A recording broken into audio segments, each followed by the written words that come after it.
আগামী 6 মাসের ভেতর পাল্টে যাবে আগরতলা শহর, দাবি মেয়র দীপক মজুমদারের। শনিবার আগরতলার 7 রামনগর বিধানসভা কেন্দ্র এলাকার বিভিন্ন উন্নয়নমূলক কাজের অগ্রগতি ঘুরে দেখেন মেয়র তথা বিধায়ক দীপক মজুমদার। প্রথমে তিনি রামঠাকুর লেন স্থিত দীর্ঘ বছর ধরে পরিত্যক্ত অবস্থায় পড়ে থাকা ব্যক্তিগত মালিকানাধীন একটি পুকুর পরিদর্শন করেন।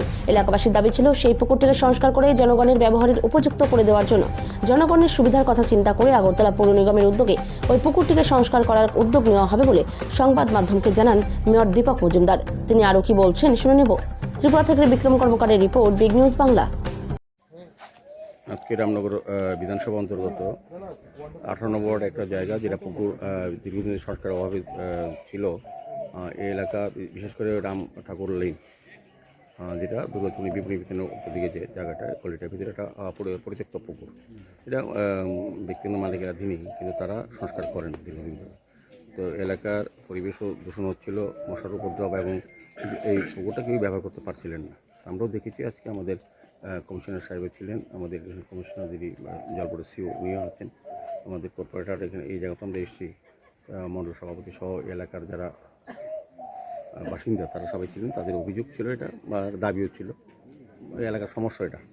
তো সেটা সমাধানের জন্য আজকে আমরা সর্বোচ্চ আমাদের পৌর নিগমের যারা সুপার ইঞ্জিনিয়ার সহ আমাদের সিও সাহেব এবং এডিশনাল কমিশনার যিনি, আমরা সবাই এটা পরিদর্শন করেছি, এবং এলাকায় যারা বসবাস করে তারা সহযোগিতা করবেন, এবং যারা মালিক পুকুরটা তারাও সম্মত হয়েছেন যে এটা সংস্কার অত্যন্ত প্রয়োজন।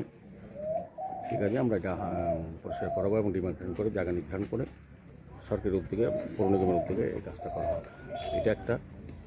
দ্বিতীয়ত, আমরা রামনগর 8 নম্বর রাস্তা দীর্ঘ 50 বছর ধরে যে রাস্তাটা সংস্কারের অভাব ঢুকছিল, বা যান চলাচল বা স্বাভাবিক মানুষের চলাচল অসুবিধা হচ্ছিল, ড্রেনও ছিল না সবটা ঠিক মতো, এবং রাস্তাও খুব খারাপ অবস্থা, সংস্কার হয়নি। সেটাকেও আমাদের পূর্ত দপ্তর সহযোগিতায় এই কাজটা নেওয়া হয়েছে। কভার ড্রেন করা হচ্ছে, রাস্তা হবে, প্রায় 5 কোটি টাকা খরচা করা হবে। টোটাল 8 নম্বর রাস্তা দীর্ঘদিনের মানুষের দাবি ছিল, সেটাও আজকে পরিদর্শন করলাম। এবং পানীয় জলে কিছু সমস্যা, রামনগর 8 নম্বর রাস্তা যারা বাসিন্দা বা 7 নম্বরে, তো এই ব্যাপারে আমাদের সিও সাহেব আমাদের সঙ্গে ছিলেন, আমাদের জল বোর্ডের ইঞ্জিনিয়াররাও ছিলেন। তো তাদের সঙ্গে কথা হয়েছে, আমাদের পৌর নিগমের আধিকারিকরা ছিলেন, অফিসার এডিশনাল কমিশনার আছেন আমাদের সঙ্গে সেন্ট্রাল জোনে। তো সার্বিকভাবে এটা আলোচনা করা হয়েছে, এবং সেই ব্যাপারে দ্রুত ব্যবস্থা গ্রহণ করার আশ্বাসও উনি দিয়েছেন ওনার দপ্তরের পক্ষ থেকে। আমাদের কর্পোরেটর সিঙ্গরাজ দেব মহোদয় ছিলেন আমাদের সঙ্গে। তো আজকে এরপরে রঞ্জিতনগর পুকুর, এটাও দীর্ঘ অনেক বছর এলাকার মানুষের দাবি, সমস্যা বা চাহিদা। এই পুকুরটা দীর্ঘদিন সংস্কার অভাবে এটা প্রায় বন্ধ হয়ে গেছে, আপনি দেখতেই পাচ্ছেন। তো সেটাকে সংস্কারের জন্য এই এলাকার ক্লাবে যারা সংযোগ সঙ্গের যারা কার্যকর্তারা, তারাও দাবি রেখেছিলেন, এলাকার লোকও।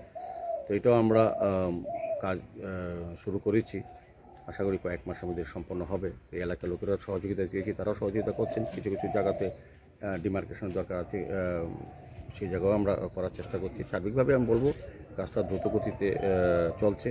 এজেন্সির সঙ্গে কথা বলেছি, বাকি কাজগুলি সম্পন্ন হবে বলে এই এলাকার অনেক দিনের মানুষের আশা বা প্রত্যাশা পূরণ হতে যাচ্ছে আগরতলা পৌর নিগমের সরকারি সহযোগিতা।